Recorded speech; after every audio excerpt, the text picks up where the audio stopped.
Everyone, welcome back to my YouTube channel. This is C Deepa Gupta. Friends, आज मैं आपके साथ बात करने वाली हूँ सेक्शन 194M के बारे में, जो कि डील करता है टीडीएस को लेकर। TDS on certain payments made by individual and HUF. So friends, section 194M introduce हुआ था फाइनेंस एक्ट 2019 में ड्यू टू सम रीजंस की कुछ पेमेंट्स थी जो कि टैक्स इवेजन का कारण बन रही थी, जिस पे टीडीएस जो है किसी वजह से नहीं कट पा रहा था। तो उन्हीं चीज़ों को कवर करने के लिए सेक्शन 194M को इंट्रोड्यूस किया गया था। फ्रेंड्स, सेक्शन 194M कहता है कि वो पेमेंट्स जो कि कवर्ड है already in section 194C contractor, 194H commission brokerage and 194J fee for professional services. In nature's की अगर कोई भी पेमेंट अगर कोई इंडिविजुअल या एचयूएफ करता है तो उसे सेक्शन 194M में टीडीएस काटना पड़ेगा एट द रेट ऑफ 5%। अब आप कहेंगे ये इस तरह की पेमेंट जो है ऑलरेडी इन सेक्शंस में कवर्ड है तो 194M क्यों आया, उसकी क्या रिक्वायरमेंट थी? फ्रेंड्स, 194M जो है वो डील करता है नॉन ऑडिट केसेस को। एज यू ऑल नो कि सेक्शन 194C, 194H, 194J जो है वो डील करते हैं ऑडिट असेसीज को। जो असेसीज और टैक्स ऑडिट के लिए लाइबल होते हैं, जिनका टर्नओवर इतना होता है कि वो टैक्स ऑडिट करवाते हैं, उन्हीं के ऊपर ये सेक्शंस जो है वो एप्लीकेबल होते हैं, जिसमें उन्हें 194C में टीडीएस काटना होता है, 194H में काटना होता है, 194J में काटना होता है। बट नॉन ऑडिट एसएससीज का क्या?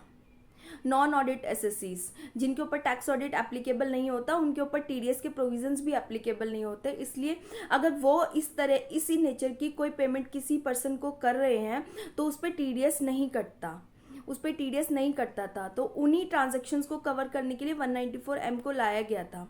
फ्रेंड्स, क्या होता है, कई बार हम अपने पर्सनल यूज़ के लिए जो है पर्सनल रीजन से किसी को जो है पेमेंट करते हैं, या फिर बिजनेस पर्पस के लिए पेमेंट कर रहे हैं, बट हम टैक्स ऑडिट में कवर्ड नहीं है, तो हमारे ऊपर टीडीएस के प्रोविजन जो टीडीएस के प्रोविजन है वो एप्लीकेबल नहीं होते। इसलिए बहुत सारी ट्रांजैक्शन जो है वो टीडीएस के दायरे से बाहर रह जाती है।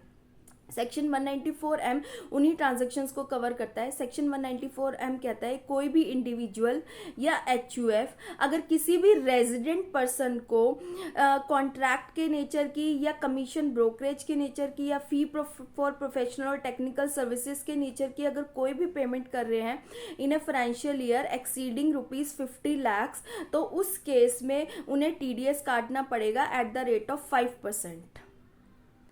तो इन्होंने क्या किया, नॉन ऑडिट केसेस के केस में भी बहुत जो एक सर्टेन अमाउंट यानी कि 50 लाख से ज़्यादा की जो ट्रांजैक्शंस है उन ट्रांजैक्शंस को इस सेक्शन में कवर कर लिया, बिकॉज ऐसी ट्रांजैक्शंस अभी कहीं पे कवर नहीं हो रही थी और बहुत सारा टैक्स इवेजन के चांसेस जो है वो थे सिस्टम में।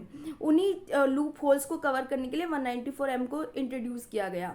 इसमें कोई भी इंडिविजुअल एचयूएफ किसी भी रेजिडेंट पर्सन को इस तरह की नेचर की कोई भी पेमेंट करता है एक फाइनेंशियल ईयर में 50 लाख से ज़्यादा के अमाउंट की, तो 50 लाख से ज़्यादा का अमाउंट जो भी होगा उसके ऊपर उसे 5% के हिसाब से टीडीएस काटना होगा।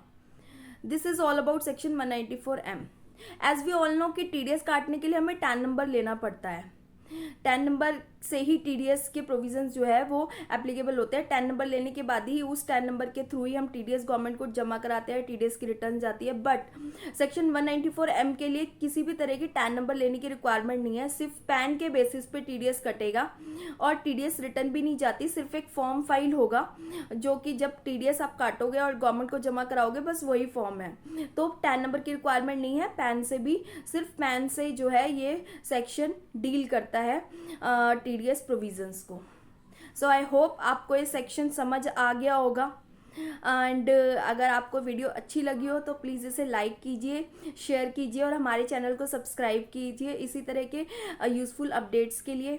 मिलते हैं नेक्स्ट वीडियो में। Till then keep learning and keep growing. Thank you.